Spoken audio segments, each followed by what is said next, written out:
Torrey, how's it going? I am doing good. I appreciate you having me on, Tim. So thank you. My pleasure. It's great when we have people in the industry who find us, get into the store, figure out how to buy, download, and start using leads, and then have success with it. So I'm really excited to hear a little bit about how you got into real estate, how long you've been doing it, and kind of just give me an overview on your career. I'd love to hear a little bit about the background. Yeah, so I got into real estate. Goodness, it feels like forever ago. It was actually only 3.5 years ago, I would say at this point.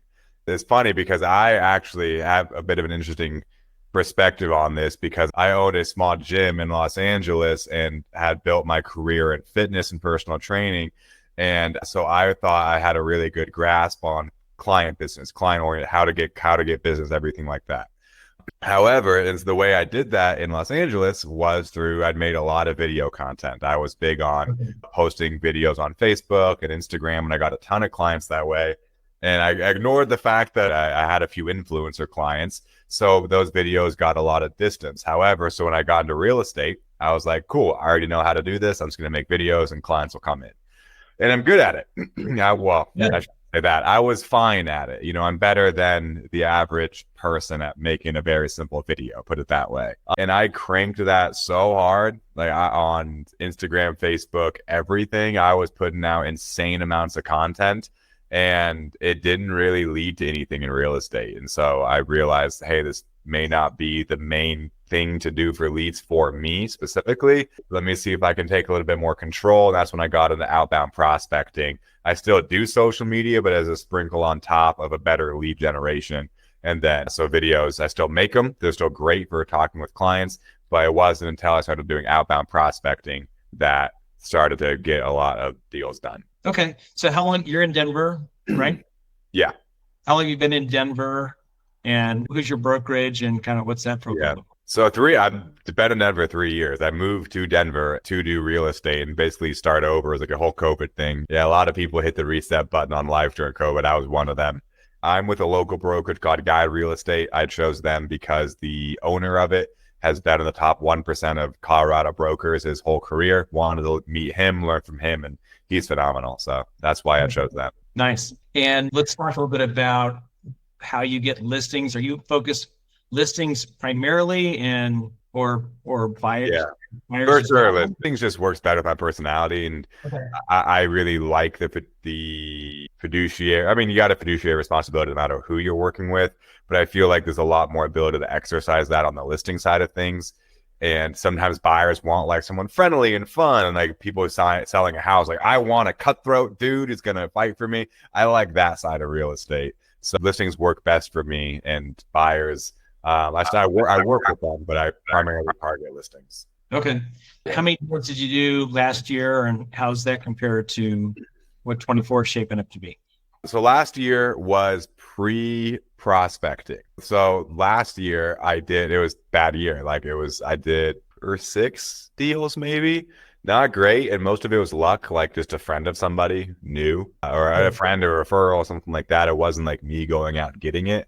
And this year I should probably be closing out the year. It's not where I want to be, but it's better than last year. It's around, I'll probably end the year somewhere between 22 to 25 properties Perfect. sold. That puts Uh, you at 10% probably, right? I don't know. I want to know that. I don't know where to find that information. I'm at right now. I've got a closing today, so that'll put me at 14. And with the listings I have with the listings I have on the market right now, as the people I'm talking to and the buyers I have, I'll land somewhere above 20. If I go above 25, that'll be awesome. But probably 20. Okay. So it sounds like last year you were, some people call it negotiating with success, or what it would take to get the deal done. Right, So right. when did you turn the corner and just change your mindset and approach? So you go from 5 deals in 12 months to 14 deals in 6. Yeah, well, it's just I didn't, man. So the question is like, what changed to make me want to start doing prospecting, or Right. Yeah. yeah, the even though the fact that I was starting to get some deals from social media, it wasn't something I could just control. I couldn't scale it aside from putting out more content, more videos. It was still in the potential clients' control to reach out to me or not, as opposed to me proactively. Like I could show up today and talk to people and try to move forward. Yes, the client still has to say yes to meeting, selling, all that good stuff. But there's so much more of it in my control. And it's honestly so much better of a skill set because you have to learn communication. You have to learn dealing with rejection. If I'm just recording a video, I still do videos.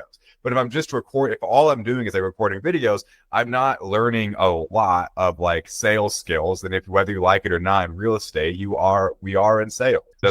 So I just wanted to really learn. It just wasn't working. That's just the truth of it. It wasn't working. But I also just understood that pretty quickly that like I'm not learning any real estate skills that are going to really help me in real estate just through primarily doing video. And I'd honestly say that the same for any lead generation strategy where the goal is to get people to come to you. I'm going on a whole different tangent there, but I just liked the skill set that prospecting builds as a byproduct of just doing it. Right. So there's probably some parallels between being effective and having a discipline around the body, the health, the fitness that you're looking for. It's all measurement and metrics driven. Right. You can apply that mindset to real estate. So what's your regimen right now? How do you get things done day to day so you know you're on track to continue? No, you nailed it, Tim. It is like very, very similar. Structure, tracking certain numbers, knowing what's important. So to answer the question of what my regimen looks like right now, just strictly speaking for work items, from 8 to 12 is prospecting, 4 hours a day, Monday through Friday. That's like non-negotiable. It has to be something pretty remarkable to pull me away from that. Very rarely do I miss that. And then from 12 to 1, I'm usually like eating lunch or walking my dog real quick or just doing like resettling myself from 12 to 1. And then from like 1 onwards, however long it takes, I just call it like admin time. Is just, any inspection objections or appraisals or anything that's the admin side of real estate. I try to get that done between so I do that after 1 p.m. I like to have that done by 3 or 4 at the latest. And if I don't have an appointment after that time, then I usually am trying to get back on calls. I like to do an extra hour or 2 a day if I can. If I can get 5 or 6 hours a day, I really like to do that, but it's challenging if you have a listing. I just don't even try to have a listing presentation that day or anything like that. So 1 p.m. onward is admin stuff. And then if I have time for more calls, I try to do that. Got it. I think that we look at these things like what's vital and what's urgent, right? Right. And yeah, absolutely. Well said. I know that you follow up on the inspections, but we don't have urgency like we do around this morning. Is its unique set of time and somebody is at home and somebody is thinking about selling. And if we don't make that call, that opportunity is kind of gone forever, right? Or somebody else gets sold. So 100%. Yeah, absolutely. You're the top, 5% in terms of real estate agents for outbound prospecting for all of the agents that I've spoken with. So you've obviously done a lot of research around data and dialers. Do you want to tell us a little bit about who you're calling? I know you work with TheShareGroup data, and we appreciate that. Any more context around how you are effective in those 4 hours, the tools or the processes? Yeah, it's really just Mojo, and it's Mojo for like Mojo sells for the dialer, triple line dialer, and expire. I use them for triple line dialer and expired listings, and then I use the TheShareGroup for absentee owners. And that's it. Like that's all I'm calling. Okay. So give us a peek into what your first 30 seconds of the phone call. I wasn't expecting that question, but I could definitely answer it. So good enough, I'm sure, right? Yeah. Well, so I'm often playing around with the pattern interrupt, like how to get somebody looped into a conversation. And of course, I found the TheShareGroup through Brandon Mulrennan. And so a lot of his pattern interrupts are along the lines of like, hey, this is Torrey, I'm a realtor, before you hang up, or hey, this is Torrey, I'm a realtor, I hope it doesn't trouble you, or hope it doesn't upset you, I'm calling. Something I stole from, are you familiar with Jeremy Miner? Yeah. Uh-huh. Yeah. So I got this from him, and I won't lie, it is ridiculously effective. So when you're calling, you have the person's records in front of you on the Mojo system. If you know Mojo, you know that. If you don't, now you do.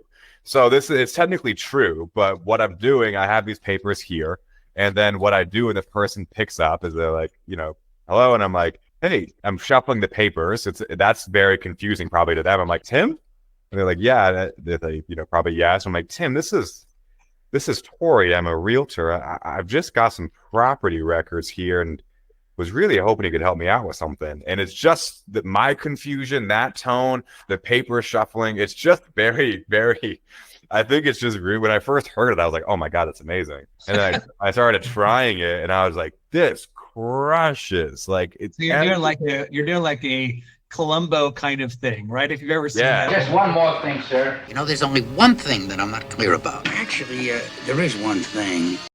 TV shows like maybe you could help me out here.